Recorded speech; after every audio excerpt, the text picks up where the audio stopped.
Hello, friends, and welcome back to Stories About Entitled People. Here's a story where a bakery employee on a quiet shift is dealing with two chaotic kids who've been left to run wild while their intoxicated mom enjoys a wine-filled lunch down the block. But before we begin, best way to support our channel is to leave comments, like, and subscribe with the turned-on bell so you don't miss the new video every single day. Here we go. Drunk EM thinks it's my responsibility to watch her kids while she continues to drink. Like millions of other people at the beginning of the pandemic, I lost my job. Fortunately, I managed to obtain another job delivering desserts for a bakery. This particular shop was really small but had two small counters in the front window facing outside. Pre-pandemic, these counters would allow a couple of people to sit and enjoy their sweets while watching the world go by. During the pandemic, our city allowed no indoor dining, so we could have customers come in and order, but they had to leave the shop to eat elsewhere. Additionally, the city shut down the street in front of the shop to allow the numerous restaurants on the street room for outdoor dining. On slow days, I'd use one of the counters to set up my laptop and try to find another job and also people watch. One particularly slow Saturday afternoon, I noticed two kids, probably 4 and 6, run amok. These kids were annoying diners and just creating a nuisance, including pulling down some promotion material we had out front.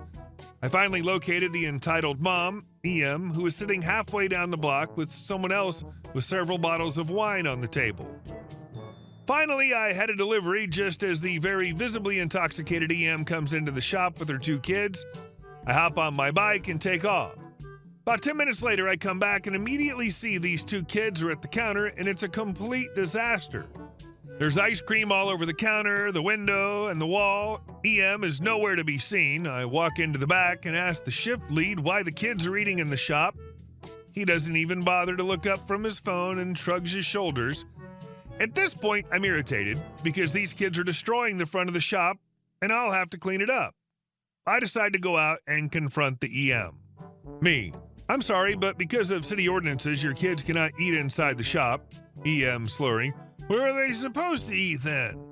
She's literally sitting at a foretop with two empty chairs. Me. They can eat anywhere other than inside the shop. Ian. I'm busy right now. She takes another very healthy drink of wine. Me. If you can't get them right now, I'll have to call the police. We cannot risk a fine and closure because your kids are eating inside.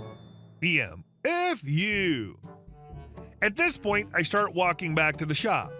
EM must have realized that this could end very badly for her if she doesn't get her kids and stumbles after me.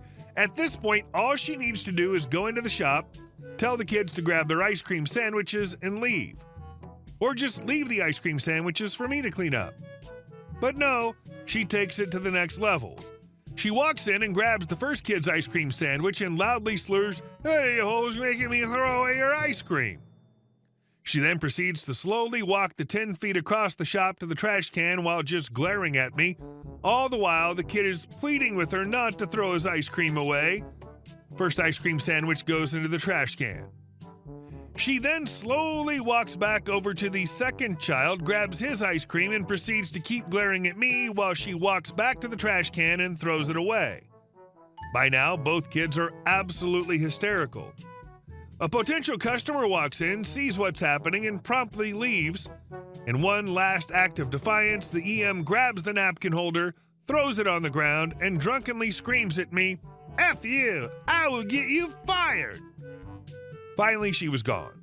I walked into the back to see the shift lead still firmly planted on his butt looking at his phone. I grabbed the cleaning supplies to start cleaning up the store.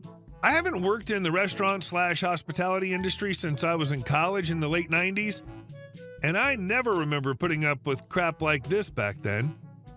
Her dramatic trash the ice cream to prove a point act, peak entitlement, and then topping it off with napkin holder toss, classic meltdown. Meanwhile, your shift lead, the ultimate bystander, couldn't have been more checked out. It's like you were in a sitcom playing the only sane character. And our second story. No coffee for you.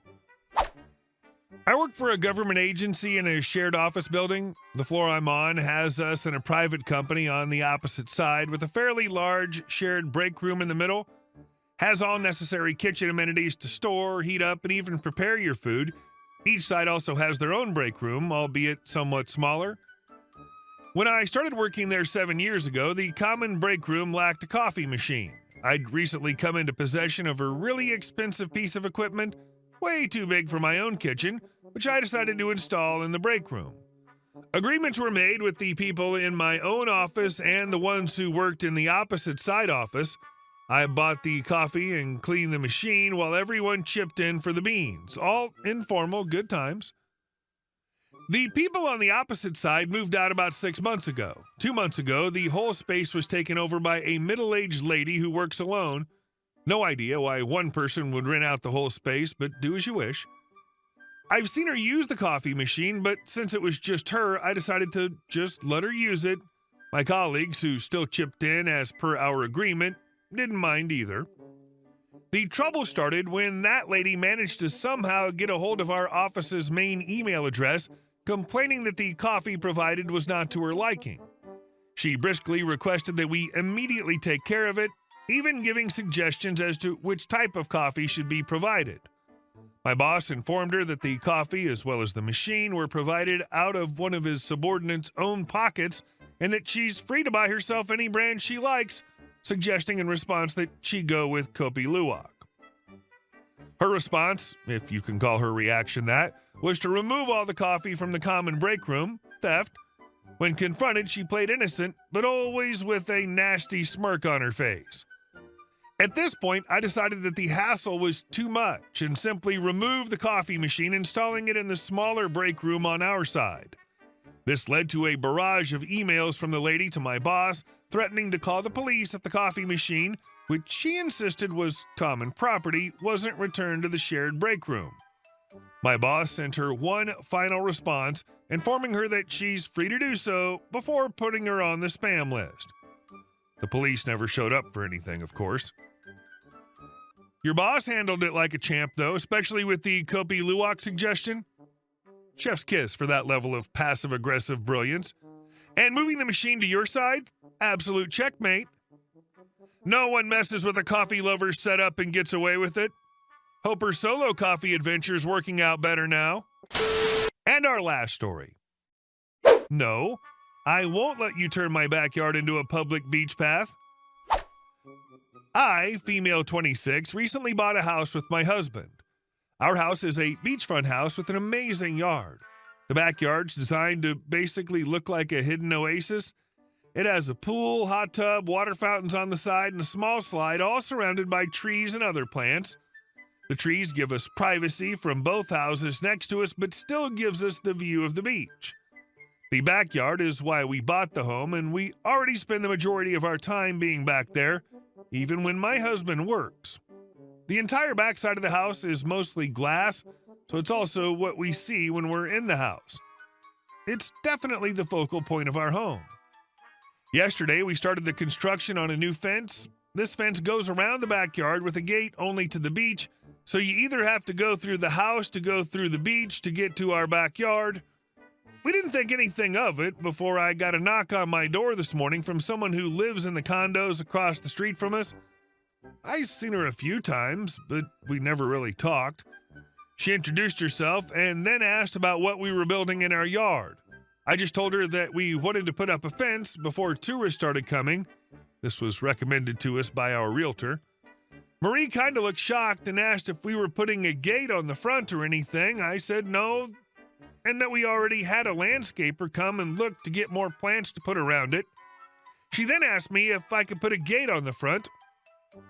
I didn't really understand this, so I asked her to clarify when she explained that the previous owners would let people from the condo walk through their yard to get to the beach, because otherwise they have to walk 5 minutes down the street to get onto the beach where there are a lot of tourists.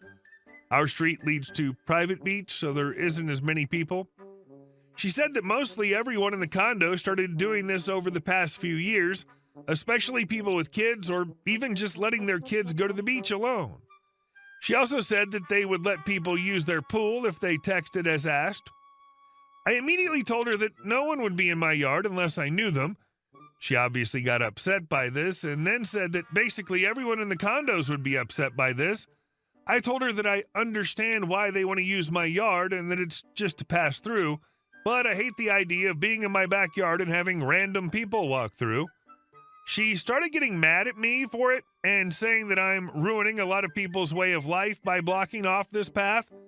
She claimed that a lot of people let their kids during the summer go to the beach through this way, and a lot of kids can't walk to the popular spots. The beach is kind of quiet where we are. I did get annoyed and told her that I don't really care and that I will not let people into my yard. She tried to bring up the pool, but I just told her that I wasn't going to talk about it anymore. This was yesterday afternoon, and I have already seen people standing outside the condos and pointing to my house. I even had someone run over to talk to me and ask if I was really gating off the beach path. I also called our local police, and they said that they did not have a right to use private property to access the beach, so everything's clear for me to move forward with. The previous owners had the house for 10 years and only let people use it for the past 3 years, so it's not long enough for any legal action to force me to give up my yard, per our lawyer.